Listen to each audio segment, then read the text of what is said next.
내일 윤석열 검찰총장에 대한 징계위원회가 다시 열립니다. 징계위 구성부터 증인 신문 방식까지 절차적인 문제로 곳곳에서 충돌하고 있어서 내일도 치열한 신경전이 예상됩니다.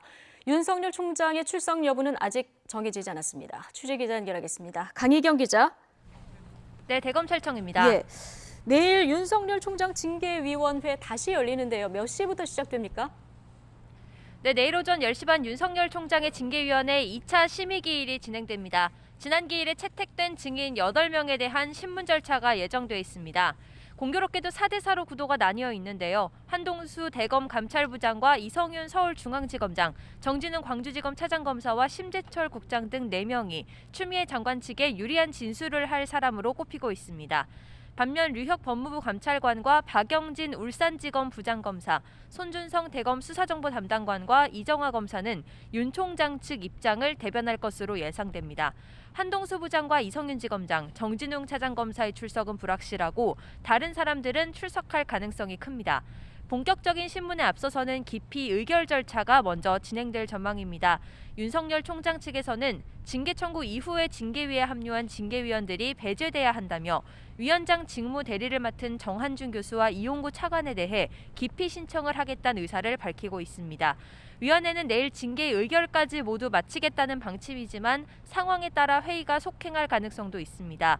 정한준 교수는 어떤 증인이 안 나오느냐, 또 증인 신문이 언제까지 계속되느냐에 따라 회의가 한 번 더 열릴 수 있다고 여지를 남겼습니다. 지난 기일에 불출석한 윤석열 총장은 2차 기일엔 출석할지를 놓고 계속 고심하고 있습니다. 네, 1차 기일이 끝난 이후에도 징계위원회와 윤석열 총장 사이 공방이 이어지는 모습인데요. 윤 총장 측이 징계위원회 구성에 대해서 새로운 문제를 제기했죠?